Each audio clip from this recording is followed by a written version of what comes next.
Hello, everyone. It is your girl, Boss Lady Lexi. Hello, everyone, and good morning. Today, I believe, is Tuesday. So, happy Tuesday to you all. I hope you all are doing well. And I am so sorry about my voice, y'all. It sounds a little scratchy and a hot mess, but it's okay, you know.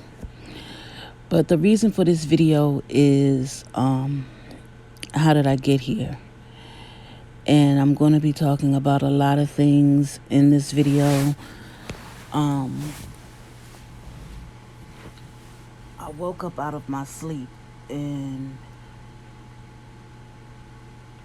I just had so much heaviness on my heart and on my mind, and I want to share and talk with you all about it because I owe you all so much of explanations as to my disappearance. I owe you all explanations of my feelings. I owe you all explanations of my thoughts. I owe you all explanations of my separation from the outside world. I just owe you all so much, and you all have been hanging in there and sticking with me throughout the years that I have been on YouTube, and I just owe this to you all. A lot of things people have said to me, and it really hit home with me, and this whole video is going to be spent talking about how did I get here, depression, and within my depression, the things that brought me into the depression. So I'm just going to go ahead on and start. Now, my logic may not follow the series of the pictures that are going to be shown throughout this video, but if you can just follow along with me and understand, I'll try to stay on target, but knowing me, I probably won't. How did I get here? How did I get here is I've been carrying a weight for a long time, as a lot of you all know. And I'm so sick, and I am really tired of people telling me, get over it, get over it, get over it. But I don't think that anybody can tell you to get over something that they have not lived. I don't think anybody can tell you to get over it if there is something that they have not experienced. And the trauma that I've experienced in my life from May 8th, 1966 up until the present time is really hard. And it brings me to always falling into the trap of depression. And with falling into the trap of depression, depression can lead you into a lot of different ways and take you into a lot of different series that you just don't think that you're going to be able to handle. And I just feel like I was on the place and on the verge of really one day just ending it, per se. But I knew I wasn't going to do it because, as I always say, if someone wanted to do something, they're not going to cry out for it. They're just going to do it. And I knew I wasn't going to do it, but I just thought it for just a second. And I know that that's something that I would never, ever do. but I was just so upset and so angry and so over it. And it's just the hardest thing to deal with when you have so many different roads and avenues and drives and places, streets, avenues that you have to bear. It is so, so, so, so hard. And depression can really lead you into those places, and depression can actually take you out. People always say there's light at the end of the tunnel. And when you're going through the tunnel, or when you're going through the valley of the shadow of darkness, you really don't want to hear anyone telling you that there's light at the end of the tunnel. Things are going to get better. Mentally, I can say for myself, I know those things, but when you're in that valley of the shadow of darkness, you will fear no evil, for thou art with me, thy rod and thy staff, they comfort me. And you know that when that light comes, your cup is going to run over. And surely goodness and mercy shall follow me all the days of your life, and you shall dwell in the house of the Lord forever. You know all of this stuff. And even still, you're still stuck in this sinking place. And depression is not a one ethnicity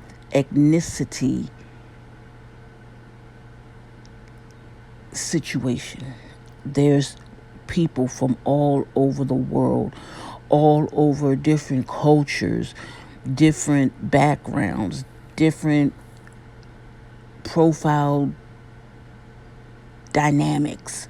It's all over the world, different races, different religions. Anything can happen to put you into a depression. And when you're in a depression, it's just total chaos. I mean, complete chaos. And in this chaos, you have the good and you have the bad. You have the pretty, you have the ugly. You have so much going on in your mind. You have so many questions. You have so many statements. And May was mental illness month for mental health month. And I know I'm behind doing this video because it took a long time for me to get my thoughts together. For a person who just shut the world completely off. That's what I did. And in the process of me shutting the world completely off, I wasn't looking outside. Haven't been outside, have no intentions on going outside. I was even in the process of looking for those dark curtains where I didn't even want to know whether it was daylight, nighttime, afternoon, what day it was. I just didn't care, didn't want to know. I just, would figure it all out whenever the time came, if I wanted to know, what was going on. My only interactions were with my daughters and my grandson when he was here last month. And I had some interactions with the pull tab world, but not as consistent as I was when I first got into it. I would leave messages, making videos or something, so that there was something once a month. And I just said, I'm going to get better. I'm going to get better. And I went into a rage One night in that rage, that's when, my daughter told me, you need to go talk to somebody because you need help. And I did speak with someone, and my doctor that deals with me and my mental health, she changed some medications around. Who would believe? Who would believe that I would be a person who is on medication for mental health? Who would just? I know I would never believe it because that's not something that we, as in the black community, the African American community, would you know go and deal with and talk to someone about. We just hold everything in and, blase blah. But I can say that the medicine that she currently has me on, someone asked me the other day, how was it affecting me and did I see any change? And me personally, I could definitely say that I really don't feel a change. I really don't feel a change as far as being happy because I've been feeling a little self um, reluctant, I would say, or I feel really bad because I think I failed miserably. Um, Things have just been coming my way, and when they come my way, I just don't know how to handle it. You know, even though this is the life that I live, I just do not know how to handle. I do not know how to cope with my lifestyle past. And in this lifestyle past, it's not a person who is crying out for attention or crying because you have a little cut on your finger or you fell and you scraped your knee. This is something that is chemically imbalanced when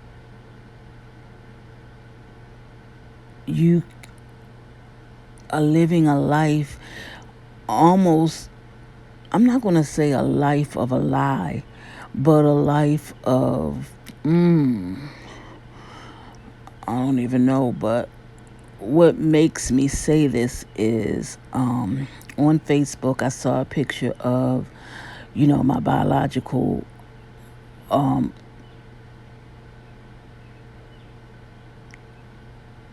birth, birth, birthing lady and her family.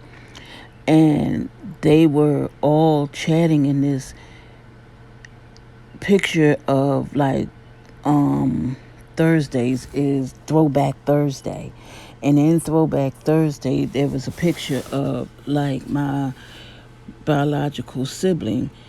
And, they were all talking about it. And then they all started just posting pictures. And that opened up a whole nother can of worms because I'm like, how dare they got this great family, of memories, and I don't even have a memory of what I even looked like as a newborn baby. I don't know. I don't have any pictures. I don't know. The only picture that I can remember of myself was being a black cat for Halloween. That's the only picture that I can phantom in my mind, growing up as a child. But, to go through that is just so detrimental. And I don't think anybody would ever understand and I'm so angry with myself that I've waited so long in life to want to be adopted. No one, if you've not been in this situation, you would never know. So to sit there and judge someone for wanting something and it just doesn't seem to happen is just so hurtful to me. I've been going through that. Also, I went through a struggle, a complete harsh struggle with my. This one was, I have to say, was the top of the icing on the cake. Was me meeting Patrick Starr, and because I'm so fat and I was not able to fit any of the clothes, and that just really bothered me so bad. Like, I really let him down, you know, with the clothes that he sent me. They're still in my closet, other than the ones that, my daughter has taken because she can wear them. And I just feel so bad that I fell into a depression because of that, and it hurt me really bad that I was not able to, you know, put those clothes on and model those clothes, or even use the gift cards to actually, model those clothes. That's a big step in, what I want to do within my channel. And I was just so hurt, and you know I still have my last PR package from him, and I was like, okay, well, maybe, once I get the drum, I'm gonna, you know, get myself together. And, I already wrote down, how I wanted to do this segment with all of the things that I have gotten and what I have learned from watching his channel. And because I feel like that's just something that I owe him, because I failed miserably, and I just feel bad that, I was not able to, stand up for myself in those clothes. I don't know how to get past this with all of the extra skin that I have. And God only knows the weight gain that I've probably have gained because of COVID. And, a lot of people has probably put on a few pounds, 10 pounds, 15 pounds. I really don't know. But, when you're in a dark place, I'm not a eater when I'm in a dark place. When I'm in a dark place, I really more like cry and not wanting you to save me, but I want you to stand by me. I want you to understand where I'm coming from. I want you to understand why I'm feeling this way. I want you to understand how we can work my way through this. And it's probably a lot of other people out here that is the same way. They're not wanting the world to judge them. They just want someone to just not pat them on the back, but to help them, and I know that my help cometh from the Lord. I know that, and I feel like I failed God as well, miserably, terribly.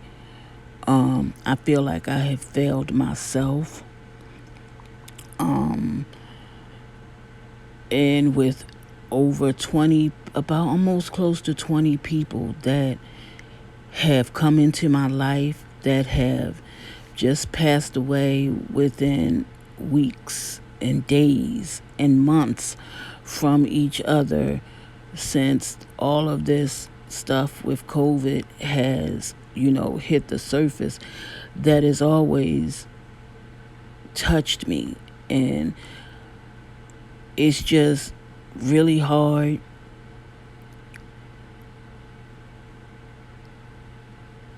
And I know that, you know, these people or those people or people in general, are all gone to a better place and they're no longer suffering, you know.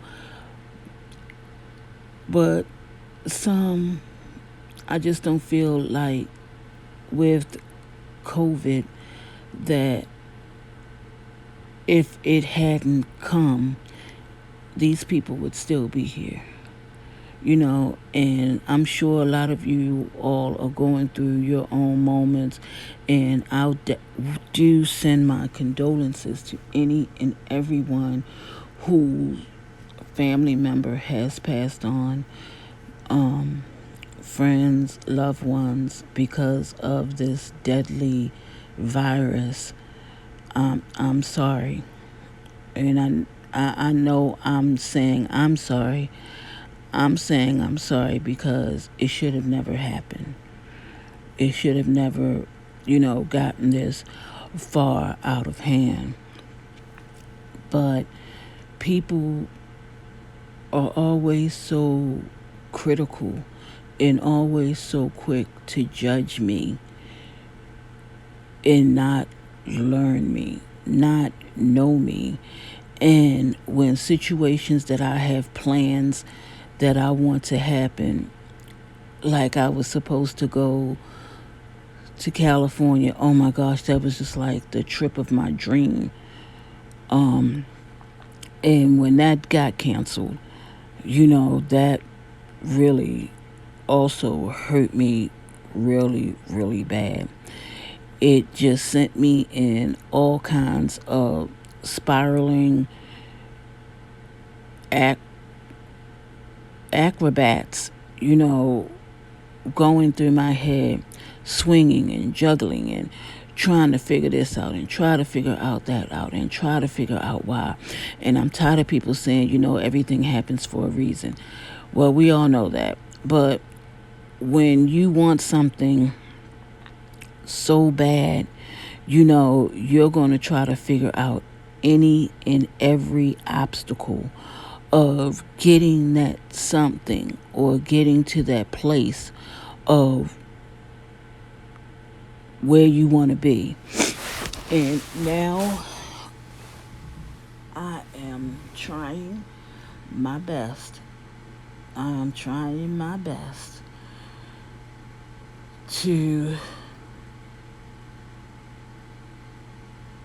let God look beyond my fault and let Him see my need.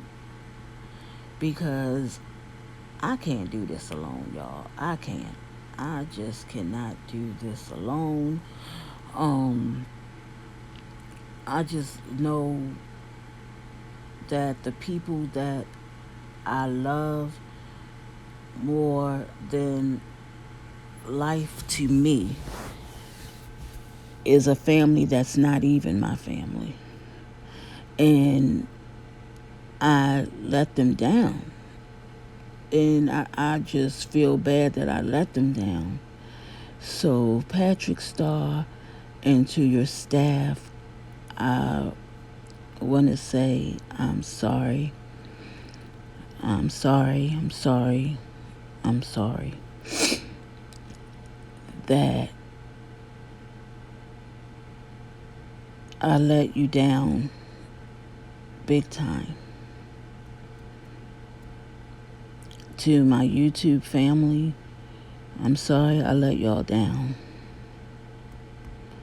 To myself, I'm sorry I let myself down. I'm sorry that nothing that ever I want to happen happens. And it seems like it is always my fault. Or I just take on the fault from it. I just juggle the balls, you know. And no matter how many times I try to get up I just fall right back down again. So that's where I have been within these last past months. And I know I made a post saying, I'm coming back strong and with a new things. But I can't share what the new things are because I believe that if I share them, someone will steal them. And to have someone steal something or some things that you want for your channel or you want for yourself, and someone comes and steals your ideas or steals whatever, that is truly that's like destroying. I know I probably said that wrong, but it's like a destroying to me. So I don't even know if I really want to share it, but I will share my vision. A vision is different from what I'm going to bring towards my channel, but I just want y'all to know that my channel is going to come back stronger, and there's not going to be any limits. There's no limits. I can say that the limits have been taken off. So there are no limits. If it comes to my mind, then that's what I'm going to do. There's no limits. That's all I can say is there's no limits. And I hope that you all can forgive me as I take this next journey. And maybe this is why God woke me up, is to share this all with you. Thank you for listening.